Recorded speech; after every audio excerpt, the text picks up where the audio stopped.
Hello everyone. Ramese. I'm so happy to have this time to share the word with all of you. Nishimiye kuba turi muri kano kanya ko gusangira ijambo ry'Imana. Let us pray as we begin. Kadusenge dutangire. Dear our Heavenly Father, we thank you for this time. Yatumije tugushimira aka kanya. Lord, we thank you for your love and your kindness. Gushimira urukundo rwawe n'ineza. You are different from human being. Tandukanye n'umuntu. This is why, Lord, you love us unconditionally. Dukunda ntacyo ugendeho. Father, I pray that you allow us to discover your love. Dusenga kugira ngo twemere dutahure urukundo rwawe. Lord, the whole world is suffering in sin and condemnation. Si yose irimo iranyura kwiciraho iteka. It is very sad because even though you saved them, although you prepared the way to heaven, but many people have not yet discovered it. Birababaje kuba ko nubwo amaze gutegura buri wese inzira yo kujya mu ijuru, siko abantu bose barayitahura. Father, I pray that through this sermon you allow people to discover your heart which is hidden in the Bible. Wemerera muri aka kanya muri ijambo kugira ngo abantu batahure iyo nzira. Lord, we pray so that the Holy Spirit may work to reveal the truth to many people who will be listening to the word. Twemera kugira ngo Umwuka Wera afashe abantu batahure ukuri mu gihe bumva ijambo ryawe. I pray that, Lord, you allow us to stand in the right position so that you may receive the grace of Jesus. Twemere duhagarare umwanya ukwiye kugira ngo twakire ubuntu bwa Yesu. Father, we thank you. Data turagushimira. We pray all these things in the name of Jesus. Kandi dusenze byose twizeye mu izina rya Yesu. Amen. Amen. So tonight we're going to read from the book of Matthew chapter 19. Umugoroba rero tugiye gusoma mu gitabo cya Matayo 19. From verse 16 I will read up to verse 26. Duhera ku murongo wa 16 tugeze kuri 26. So if you have your Bibles, I hope we can read all together. Mufite birazanyu mureka dusome. Matthew chapter 19 from verse 16 up to 26. Igitabo ni Matayo igice cya 19 umurongo wa 16 kugera 26. Now behold, one came and said to him, Good teacher, what good shall I do that I may have eternal life? Umuntu azahari aramubaza ati mwigisha mwiza nkore cyiza ki mpabwe ubugingo buhoraho. So he said to him, Why do you call me good? No one is good but one, that is God. But if you want to enter into life, keep the commandments. Aramusubiza ati unyitira iki mwiza n'umwe gusa ni Imana, ariko nushaka kugera ku bugingo witondere amategeko. He said to him, Which ones? Jesus said, You shall not murder, you shall not commit adultery, you shall not steal, you shall not bear false witness. Yesu aramusubiza ati nayahe? Yesu aramusubiza ati ntugasambane, ntukibe, ntukabeshyere abandi. Honor your father and your mother, and you shall love your neighbor as yourself. Ubahe so na nyoko, ukunde mugenzi wawe nk'uko wikunda. The young man said to him, All these things I have kept from my youth, what do I still lack? Umuhungu aramubwira ati ayo yose narayitondeye, none icyo nshigaje ni iki? Jesus said to him, If you want to be perfect, go sell what you have and give it to the poor, and you will have treasure in heaven, and come follow me. Yesu aramusubiza ati nushaka kuba utunganye rwose, genda ugurishe ibyo utunze maze uhe abakene, nibwo uzagira ubutunzi mu ijuru, uhere kuzemurikire. But when the young man heard that saying, he went away sorrowful, for he had great possessions. Umusore yumvise iryo jambo agenda afite agahinda kuko yari afite ubutunzi bwinshi. Then Jesus said to his disciples, Assuredly I say to you that it is hard for a rich man to enter the kingdom of heaven. Yesu abwira abigishwa bati ndababwira ukuri yuko bibeje ko umutunzi yinjira mu bwami bwo mu ijuru. And again I say to you, it is easier for a camel to go through the eye of a needle than a rich man to enter the kingdom of God. Ndetse ndababwira yuko icyoroshye ari uko ingamiya yanyura mu zuru ry'urushinge kuruta ko umutunzi yakwinjira mu bwami bwo mu ijuru. When his disciples heard it, they were greatly astonished, saying, Who then can be saved? Abigishwa babyumvise barumirwa cyane bati ubwo bimeze bityo ninde ushobora gukizwa? But Jesus looked at them and said to them, With men this is impossible, but with God all things are possible. Yesu arabitegereza arabwira ati ibyo ntibishobokera abantu, ariko ku Mana byose birashoboka. Yes, thank you. I've read up to verse 26. Urakoze tugejeje ku murongo wa 26. So the name of Jesus, has become very famous, and all people in the world know who Jesus is. izina rya Yesu ryamamaye ku isi kubera ko abantu bose ku isi bazi iryo zina. Regardless of the religion, everybody knows what Jesus has done, and also they know like everything we celebrate which have something to do with Jesus. Twite ku idini iryo ari ryo ryose abantu bose bazi icyo Yesu yakoze kandi bazi n'ibyo twizihiza kuri we. Yes. However, just the knowledge of knowing Jesus did not have any effect in their life. Ariko kandi kuba bafite ubumenyi kuri Yesu ntacyo bimariye mu buzima bwabo. Yes. However, we can see that God wants us to meet the truth so that we can be free from our sin. Bivuze ko Imana ishaka ko duhura n'ukuri kugira ngo tubohoke ibyaha byacu. Now we need to believe Jesus in our heart. Bivuze ngo dukeneye kwizera Yesu mu mitima yacu. Just knowing the fact that Jesus has died for me, Jesus is the Son of God itself is not enough. Menya ko Yesu yampfiriye kandi ari umwana w'Imana, ibyo ntabwo bihagije. God wants us to believe in that. Imana ishaka ko tubyizera. Now who can receive the faith to believe only in Jesus Christ? Se ninde wagira kwizera Yesu gusa? The Bible clearly shows the way which leads us to reach the true faith. Birivuga ko hari inzira ituyobora mu kwizera nyakuri. On the other hand, also there is the way which Satan uses in order to lead us far away from Jesus. Ariko kandi hari indi nzira Satani akoresha kugira ngo tujyane kure Yesu. This is why the Bible calls him the deceiver. Niyo mpamvu biri mwita umushukanye. He has deceived the whole world. Yashutse isi yose. Now, people who are deceived by Satan, they never think that they're in the wrong way. Abantu bashwe na Satani ntibajya bamenya ko bari mu nzira itariyo. Now, we need to be alerted by God so that we may realize that I'm standing in the wrong position. Dukeneye kumenyeshwa n'Imana ko duhagaze atari wakwiriye. I don't know if you have ever met a conman. Sinzi niba wari wahura n'umutekamutwe. But if you meet a conman without you knowing, now you will be conned and you will be taken your precious things. Ariko uramutse n'umutekamutwe utamuzi utamumenye yagucucura ibya byose akabitwara. There are many people who used to con people using fake gold. Abantu bajyaga bashuka abandi bakoresheje izahabu y'inkorano. So they sell you, let's say, a necklace or a certain ring, which apparently seems to be a golden ring or necklace, but of another kind of mineral. Ugasanga bakugurishije umukufi cyangwa se impeta isa koko ni izahabu yaba ari impeta cyangwa umukufi ariko ari inkorano. Now let's say the necklace maybe is made of aluminium. Reka tuvuge ko umukufi ugizwe na aluminium. But on the outward they overlaid it, with like a golden paint. Hanyuma inyuma bakayisiga akabara kazahabu. Now people who don't know how to distinguish like genuine gold and fake gold, abantu batazi gutandukanya izahabu nyayo y'umwimerere n'inkorano, they pay so much money to buy such a necklace. Batanga amafaranga yabo bakagura umukufi.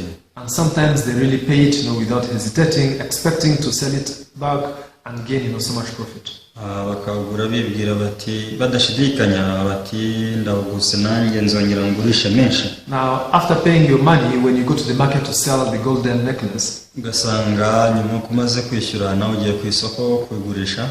Now the business people there, they know how to check genuine and fake gold.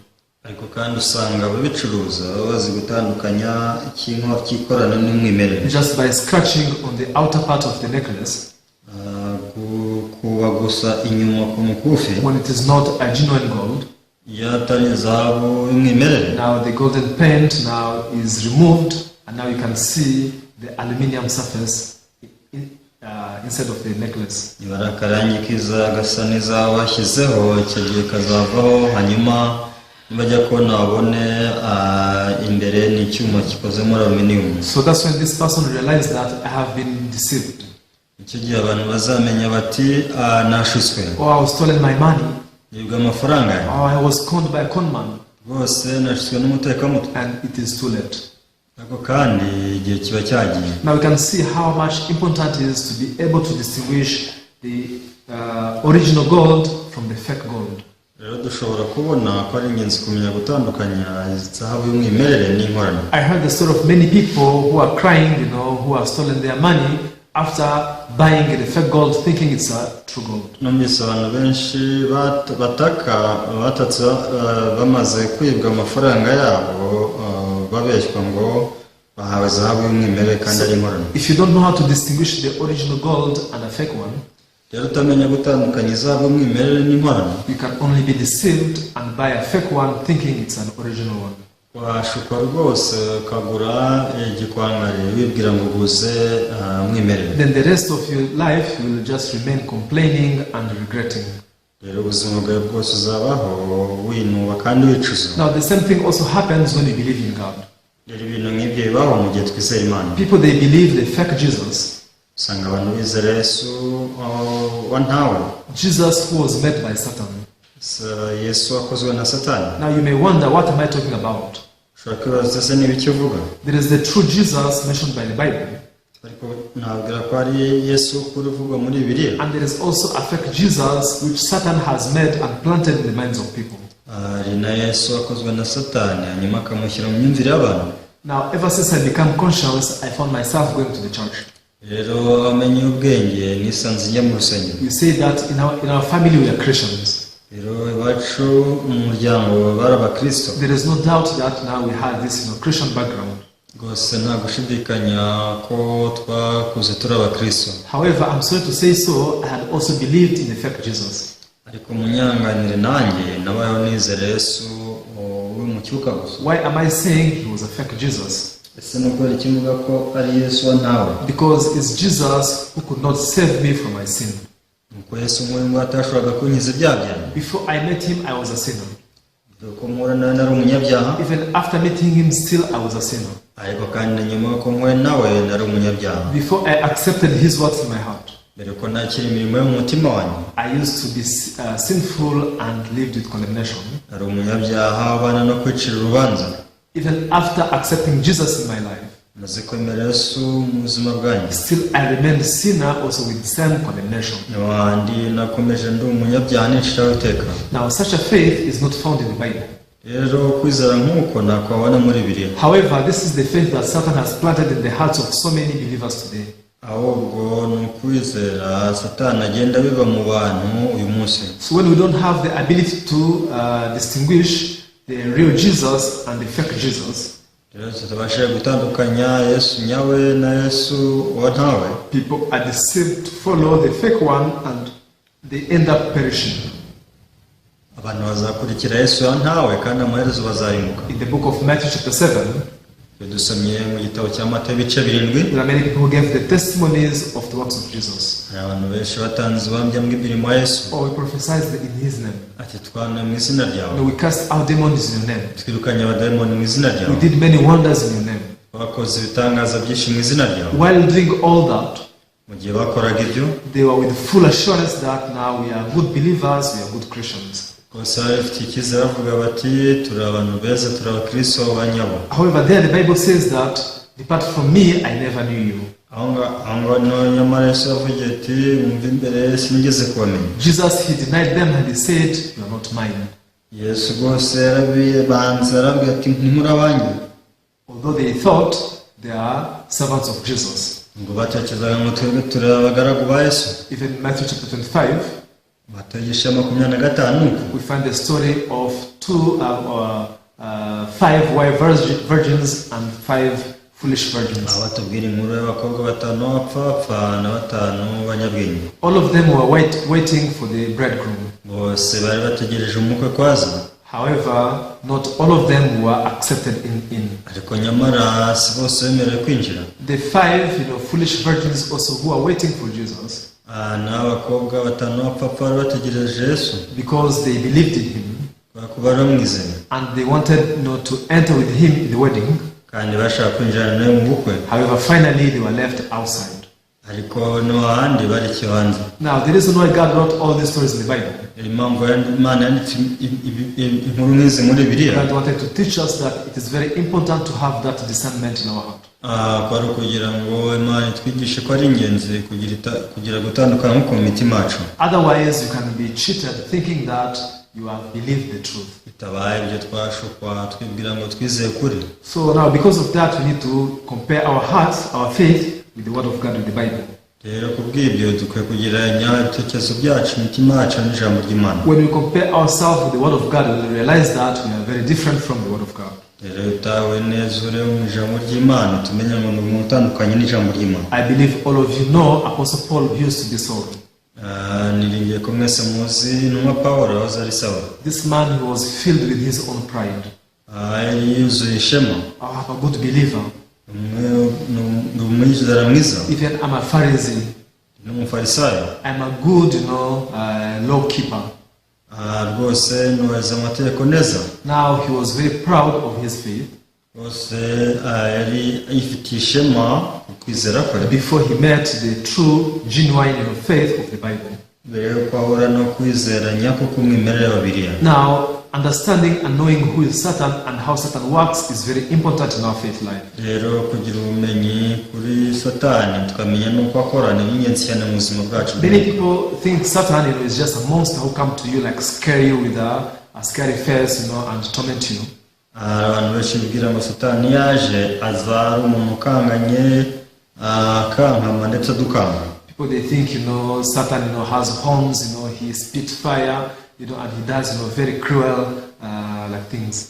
Kuko usanga abantu bavuga ngo Satani afitiwe abasha kucira umuriro agakora ibintu nk'ibyo bikomeye. But that's not the Satan described by the Bible. Ariko si Satani birivuga. The Bible says that he transforms himself into the angel of light. Birivuga ko Satani ubwe yindura nka marayika w'umucyo. What does that mean?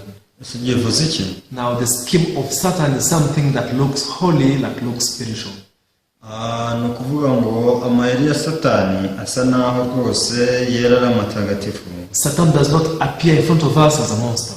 Ntabwo Satani atwegera ameze nk'umudayimoni. He does not tell you just go and commit sin, you do evil, kill people and you go to hell. Ntabwo akubwira ngo genda wica abantu ubarimbure bazajya mu muriro. Those who don't know the Bible, they think Satan has that image.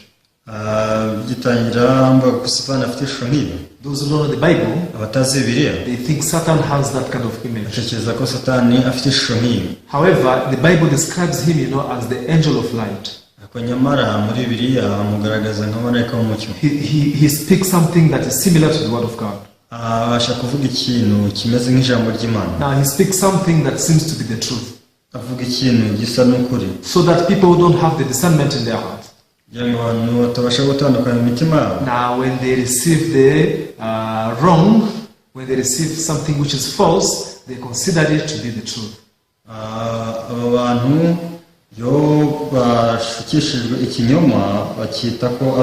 That's why the Bible calls him the liar and the father of lies. So today I want to speak to you something very important. Everyone, there is no one among us who can realize the deceit of the devil. Whoever you are, even if you are a church goer, even if you may be the evangelist or the preacher, with this human wisdom, with human understanding, there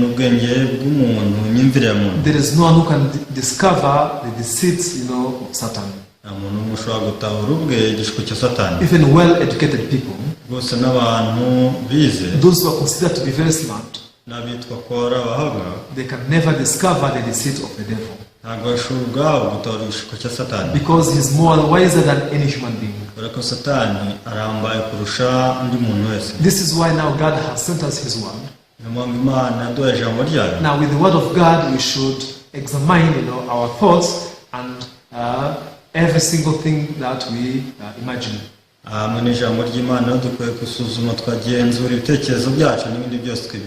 just believe or accept anything, but now you need to check and compare with the word of God. So only the word of God can reveal the deceits of the devil. Because the word of God itself is light. Is light. Light.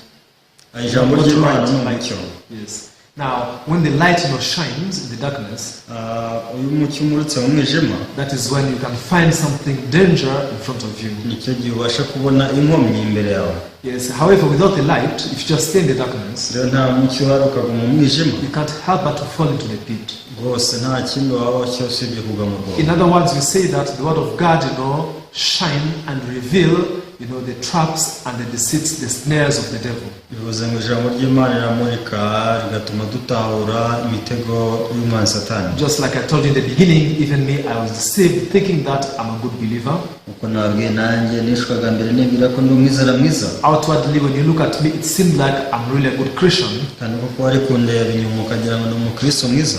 By going to the church, ujya mu rusengero, by trying to behave as a Christian, ujya kwiyemeza ukitwara nk'umukristo, by doing different kinds of works of the church, it seems like I'm a good Christian, I'm a good believer. kuba nakora imirimo y'itorero itandukanye, icyo gihe byatumaga nitwa ko ndi umukristo mwiza. However, in my heart I did not have the word of God set in it. ariko nyamara umutima wanjye nta jambo ryari ririmo. Because of that, as I can say that I was going astray from the right faith. nshobora kuvuga ngo iki gihe nari ndi kuyoba nkunga kuri nyako. However, when I met this true word of God, when I met the gospel, rero maze guhura n'ubutumwa bwiza, the word of God could teach me the deceits of the devil. ubutumwa bwiza bwatumye ntahura ibishuko bya Satani. The first thing I realized is my own position. ikintu cya mbere nabashe gutahura ni ishusho yanjye aho mpagaze. I have been set apart from God. rwose ni umuntu wagiye kure y'Imana. I have been separated from Him. umuntu watandukanijwe nayo. It means that whatever thing I do, there is nothing that reaches God. bivuze ngo ikintu cyose nakora nticyagera ku Mana. Because I have been separated from Him. kubera ko natandukanijwe nayo. When you read the Bible in the book of Isaiah chapter 59, iyo dusomye igitabo cya Yesaya 59, the Bible says that your iniquities have separated you from your God. avuga ngo ibyaha byo nibyo byatandukanije n'Imana yanyu. And your sins have hidden His face from you. ibyaha byanyu nibyo bitera kutumva. So that He may not even hear. nibyo bitera kutabona kandi bigatuma itabumva. Sin has separated us from God. rero icyaha cyatandukanije n'Imana. When you are born in this world, kivukira muri Yesu, you are already separated from God. aho utandukanijwe n'Imana. It means you have nothing to do with Him. bivuze ngo ntawe uri nayo. When you pray to God, God cannot hear your prayer. rwose usenze Imana ntiyakumva isengesho ryawe. Because God does not hear the prayer of sinners. kubera ko ntabwo Imana yumva amasengesho y'abanyabyaha. Even if you try to serve Him, nubwo wagerageza kumukorera, your service cannot reach Him because you are far away from Him. ibyo wamukorera byose nta kamaro kuko ntiwamugeraho. Now, when the word of God shined in my heart, ijambo ry'Imana rimuritse umutima wanjye, now it first of all revealed the position where I belong. ribasha gutuma nahora neza aho mpereye. Then I discovered that surely I have been deceived by the devil. ibyo bigatuma menya ngo koko narashwe n'umubiri. Although I go to the church, nubwo najyaga mu rusengero, just the fact that I'm a sinner, it means that I'm separated from God. kumva ko ndi umunyabyaha gusa byari bihagije mu niba ko nandukanye n'Imana. Why do I think that I'm a good Christian? kuki ntekereza ko ndi umukristo Why mwiza? do I think that I'm a son of God? kinumva ko ndi umwana w'Imana. Because I was deceived by the devil. kubera ko narashwe na Satani. This is something that I came to realize. iki ni ikintu naje gutahura. Not only I was deceived, but even the rest of my fellow church members were also deceived. si njye gusa, ubona abandi bose twasenganaga bari barashizwe. Now, realizing this, that was my turning point. rero maze gutahura ibyo yari intambwe yo guhindukira. So I could realize that what is needed is not me serving very much. ntangira kubabwira ati, I discovered that what is needed is not me serving God very much. ntangira kuvuga nti gutahura ko icyo nkeneye si gukora Imana cyane. But what I need is to be connected to God once again. ahubwo icyo nkeneye ni uguhuzwa n'Imana nanone. When I'm connected with Him, then nothing will remain as a problem. rero mujwe nayo nta kibazo na kimwe cyabaho. Now, when I discovered this truth, now I can say that my life changed. ubwo natahuraga ukuri, rero ubuzima bwanjye bwarahindutse. Many people also are deceived by the devil in this way. abantu benshi bajya bashwa na Satani bati, They think that they are the children of God. baribwira bati turi abana b'Imana. However, as long as you are still in sin, ariko mu gihe cyose uri mu cyaha, you are not the son of God. ntabwo uri umwana w'Imana. Because the children of God are those who are born again. kubera ko abana b'Imana n'abavutse ubwa kabiri. Someone who is born again is not a sinner. abavutse ubwa kabiri ntabwo ari umunyabyaha. If you think that you are a sinner and you are born again at the same time, Biramutse bwiye ko uvutse bwa kabiri ariko uri umunyabyaha. It means that you have not yet met the truth. Bivuze ko utigeze uhura n'ukuri. All of us, when we are born the first time, of course, we are born sinners. Ndagira ngo ko twese tuvuka nk'abanyabyaha. But then when you are born again, akuvutse bwa kabiri, it means a new, a complete different person now is born. undi muntu mushya abavutse. There is no way that he can be still the same as the first one. Impamvu rero utaguma uko wari uri imbere. If you think that you are born as a sinner, even after you are born again, you are still a sinner, that's not the true second birth according to the Bible. Uramutse uvuze ngo mbere yuko mvuka ubwa kabiri ndi umunyabyaha, na nyuma ko mvutse ubwa kabiri ndi umunyabyaha, ko ntabwo ari ukuvuka bwa kabiri bigendeye kuri Bibiliya. Now, as you listen to this word, mu gihe wumvira ijambo, I sincerely urge with you so that you can also check your heart. kugenze kugira ngo ubashe kugenzura umutima wawe. How do you think of yourself before God? Ese witekereza uti imbere y'Imana? Don't you really think that you are the son of God? Ese ntubitekereza ko uri umwana w'Imana? But if you are not as holy as Him, ariko uramutse utera nkayo, that means you are wrong. uri mu makosa. You are not the son of God. Ntabwo uri umwana w'Imana. The children of God, they are those who share now the same identity with God. Abana b'Imana n'abasangiye akamero nayo. If God is holy and righteous, Imana ye ikiranuka, He can only beget, holy and righteous children. n'icyo gihe bigomba kubyara abera n'abakiranutsi. Now, if you think that you are born of God yet you are still a sinner, ariko uramutse uvuze ngo wavutse ubwa kabiri kandi ukiri umunyabyaha, that is not the true second birth according to the Bible. ntabwo ari ukuvuka ubwa kabiri dushingiye kuri Bibiliya. So now we can see that what is needed more than anything rero igikeneye kurusha ibindi is meeting the word of God and discovering His heart. guhura n'Imana tugatora umutima wayo. Otherwise, if we try to believe in God with our heart, tugerageze kwizera Imana n'umutima wacu gusa, our hearts are filled with our thoughts, umutima wacu uzira ibitekerezo byacu, and our thoughts were put there by the devil. kandi ibitekerezo byacu bishyirwamo na Satani. This is why our thoughts are different from the word of niyo God. mpamvu ibitekerezo byacu bitandukanye n'ijambo ry'Imana. So now, after hearing this, rero tumaze kumva ibyo, you are able to realize that surely I am like the 5 foolish virgins. ibyo ubasha gutahura ati burya koko nari meze nk'abakobwa batanu b'abapfapfa. I have been living the spiritual life like the people found in Matthew chapter 7, ati rwose nabagabo nk'abantu tubona muri Matayo ibice 7, who thought they are good servants of God, but finally they were rejected by Jesus. bajyaga bavuga ngo ni abagaragu b'Imana beza ariko kandi bakanga kwemera Yesu. That is when we can have true repentance before God. nicyo gihe tubasha kwemera ukuri kw'ijambo ry'Imana. Repentance does not mean just saying that God, I have committed sin, please forgive me.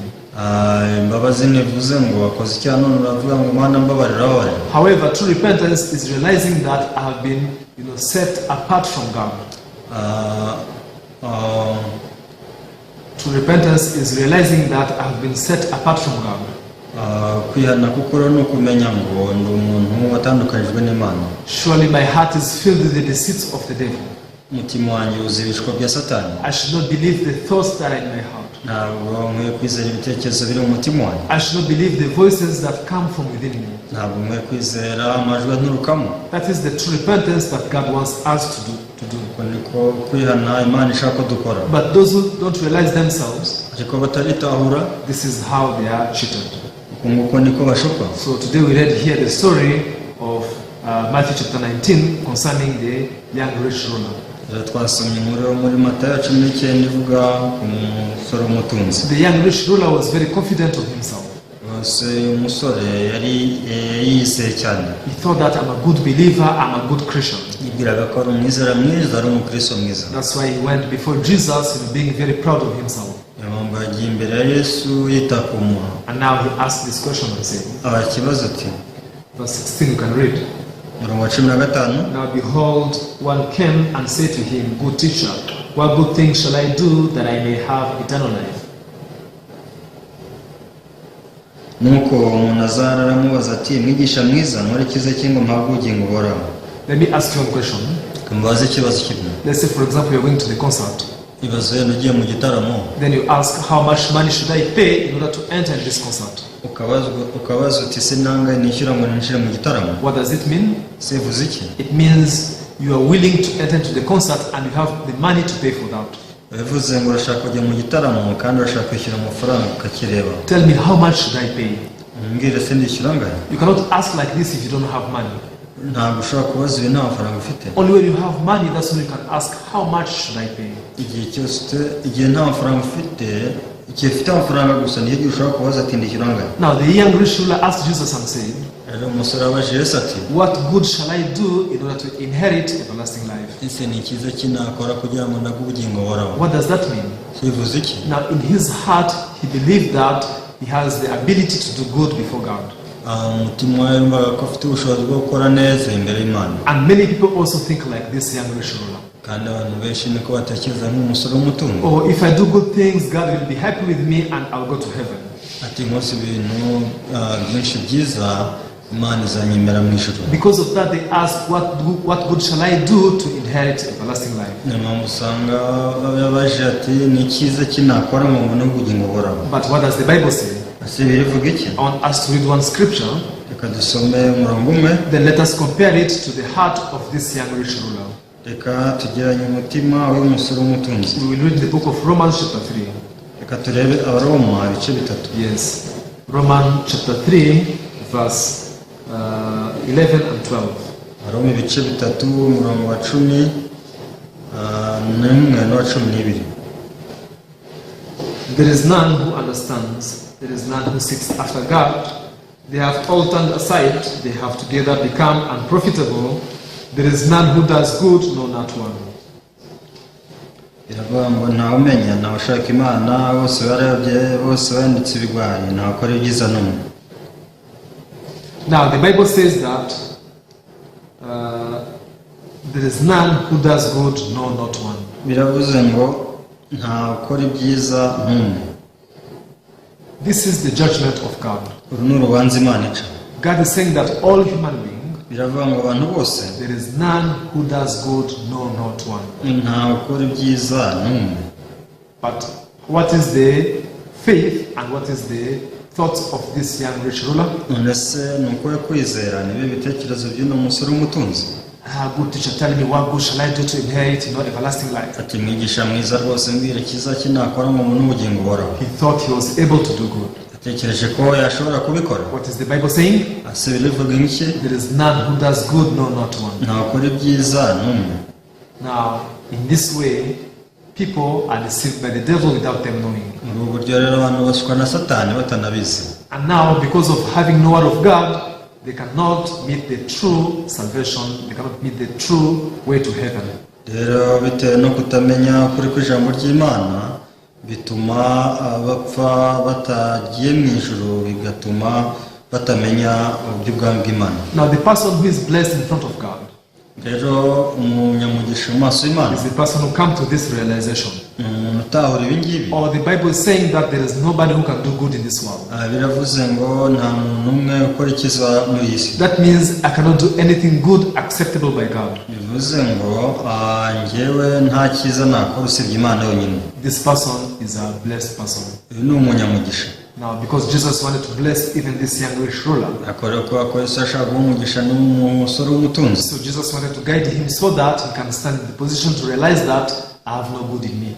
Yesu ashaka kuyobora umutima we akagira anamenya ngo nta cyiza afite muri njye. Now, because of that, Jesus asked him something very important. kubera impamvu rero Yesu yamubajije ikibazo cy'ingenzi. If you want to achieve the kingdom of heaven, you keep the commandments or you keep the law. ati niba ushaka kubona ubwami bw'Imana koko ubahiriza amategeko yose. Now, this man thought, I have kept all the commandments. uyu muntu atekereje ko yubahirije amategeko From yose. my youth, I have kept everything.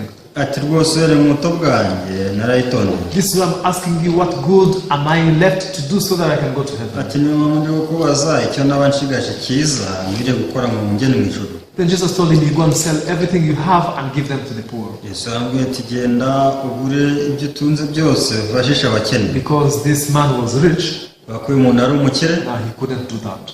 ntabwo yabasha kubikora. Now, in the commandments of God, rero mu mategeko y'Imana even here in his words, he answered and said, mu magambo yavuze hano yarashubije ngo you shall love your neighbor as yourself. ukunde mugenzi wawe nk'uko wikunda. And that is found also in the commandments of God. ibi ngibi nabyo bibona mu mategeko y'Imana. However, he did not do that. ariko ntabwo yari yarabikoze. Because he could not sell his possession and give them to the poor. kubera ko yagombaga kugura ibyo atunze byose ubundi agafasha abakene. That means he did not love his neighbors as himself. bivuze bivuze ngo byagaragaye ko adakunda mugenzi we nk'uko yikunda. Now, for the first time, he realized that I've broken this commandment. Mu nshuro ya mbere yaramenye ngo nishe amategeko. Oh, I thought I kept all the commandments. Ati najyaga nibwira ko nubahirije amategeko yose. But now I found one commandment that I have broken. Ariko ntawe itegeko rimwe nishe. Now, this man was able to realize this. Yari umuntu nicyo yaje gutabara. But now, in front of God, the Bible says that if you break one commandment, you have broken all of them. Bivuga ko niba yishe itegeko rimwe yose wishe. In the book of James, mu gitabo cya Yakobo, we can read James chapter 2 verse 10. Turi muri Yakobo ibice 2:10. This verse is very interesting. Umurongo ushishikaje. James chapter 2 verse 10, I will read. Yakobo ibice 2:10. Some. For whoever shall keep the whole law and yet stumble at one point is guilty of all. Umuntu wese yitondera amategeko yose agasitara kuri rimwe ayacumuye yose. Now the Bible says that if you only break one single commandment, iravuze ngo nubwo wakwica itegeko rimwe ryonyine, now you are compared as the one who have broken all commandments whole of his life. Tuzabarwa nk'umuntu wishe amategeko yose ubuzima bwe bwose. Now we have seen that this young rich ruler, he broke one of the commandments. Urabona ko uyu musore w'umutunzi yishe itegeko rimwe. Because he could not love his neighbor as himself. Kuko yasanze atabasha gukunda mugenzi we nk'uko yikunda. How is that considered before God? Ese ubwo ibyo byaba gute imbere y'Imana? He did not keep any commandment. Uzi ko atigeze yubahiriza itegeko riri na rimwe. In other words, he did not do anything good before God. Ni magambo ku Mana nta cyiza n'iki na kimwe yigeze akora. This is what Jesus wanted to teach him. Ni rero ni Yesu ashaka kumwigisha. Because that is when he can receive the grace of Jesus. Ko nibwo ashobora kwakira ubuntu bwa Yesu. Jesus, he came to save us because we are sinners. Yesu yaje kudukiza kubera ko turi abanyabyaha. Jesus couldn't save us if we were good people. Ntabwo Yesu yabasha kugira uwakiza mu gihe ari umuntu mwiza. That's why those who think they are good people, Birabibwira ngo ni beza, they did not meet Jesus truly. ntabwo babasha guhura na Yesu by'ukuri. They meet a fake Jesus who was made by Satan. Bahura na wa Yesu ntawe waremwe na Satani. But that fake Jesus cannot save them from their sin. Ariko kandi Yesu wa ntawe ntabwo yakiza umuntu ibyaha. In their life they never testify that I'm righteous, I'm holy. Ubuzima bwabo ntibashobora guhamya ngo ndi umukiranutsi ndera. Now we can see that Jesus is leading the young rich ruler to the way where he can receive salvation. Ariko urabona ko Yesu ari kuyobora umusore w'umutunzi mu nzira bashobora kwakira agakiza. However, the young rich ruler now keep holding his thoughts. Ariko n'abandi umusore w'umutunzi yakomeje kugundira ibitekerezo. He became very furious. Arakara. Instead of humbling himself before Jesus. Akugira ngo ace bugufi imbere ya Yesu. Lord, I cannot do that.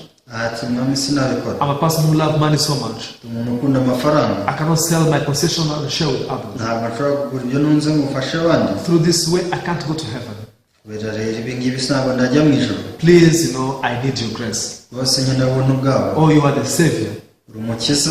Through you, I can go to heaven. Nyuze muri wowe nibwo najya mu ijuru. By my works, I cannot go to heaven. Imirimo yawe nibwo najya mu ijuru. I'm a person who loves myself so much. Umuntu wikunda. I can't love my neighbor as myself. Ntabwo rero nakunda bagenzi banjye nk'uko nikunda. Jesus wanted to guide him there.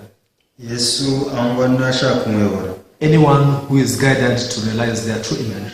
Buri wese yobowe kugeza atawe ishusho ye. Anyone who discover that they are separated by God because of sin. Menye ko yatandukanijwe n'Imana kubera icyaha. Everyone who realizes they cannot obey the voice of God, they can't keep his commandments. Abamenye ngo ntibakubahiriza amategeko y'Imana ntibayubahiriza. Then these people, they are ready to receive the grace and salvation of Jesus. Abo bantu baba biteguye kwakira ubuntu n'imbabazi bya Yesu. This is where God wants to guide every one of us. Rero niho Imana twese ishaka kutuyobora. On the contrary, because Satan wants to lead us far away from salvation of Jesus. Kubera ko Satani ashaka ko tubaho kurikirana agakiza ka Yesu. Now he deceived us into thinking that we have received and believed in him.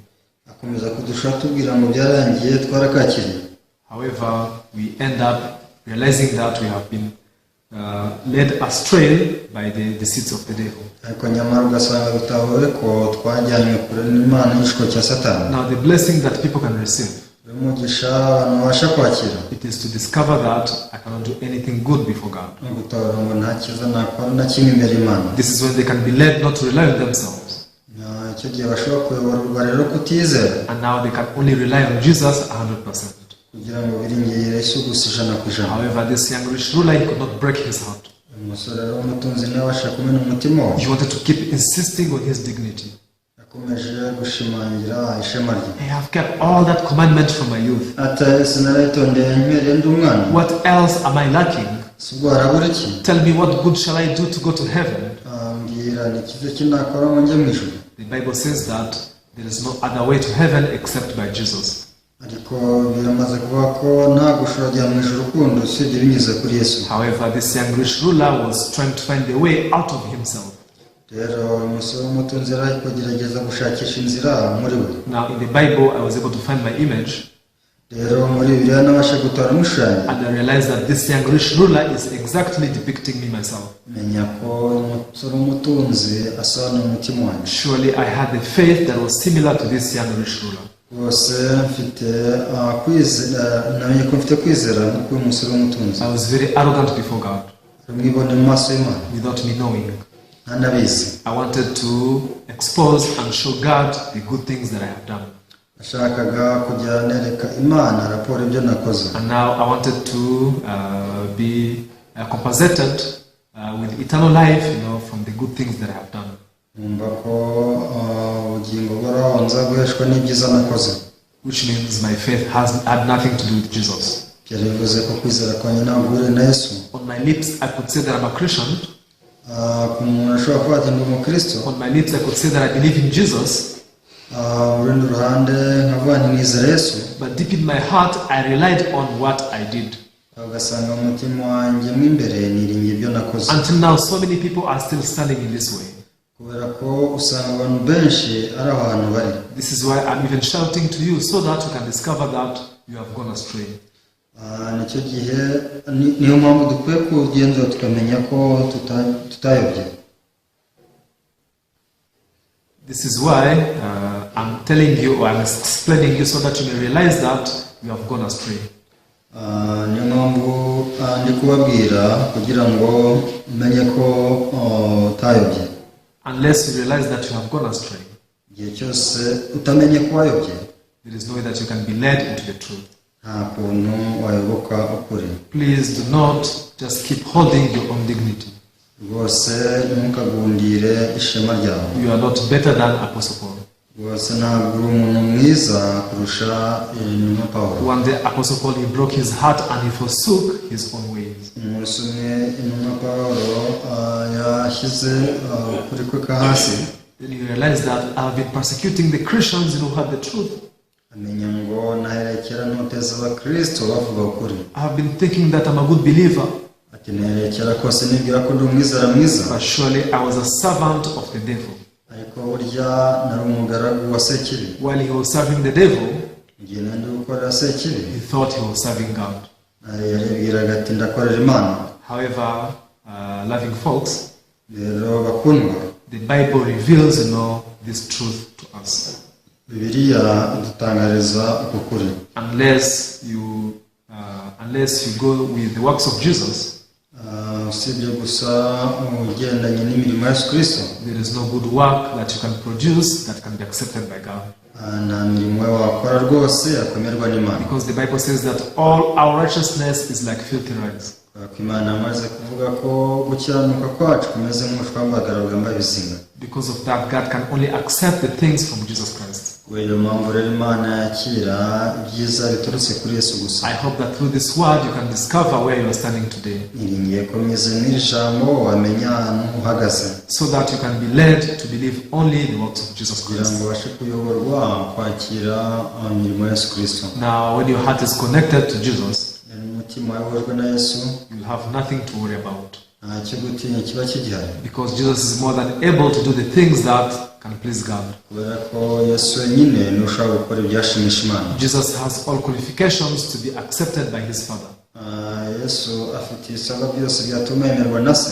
I hope that you are not confused by the devil. Ngiye ko mutashukwa n'umubi. And you may be led to the way only to believe in Jesus. mubashe kuyoborwa mu nzira yonyine yo kwizera Yesu. Yes, thank you very much.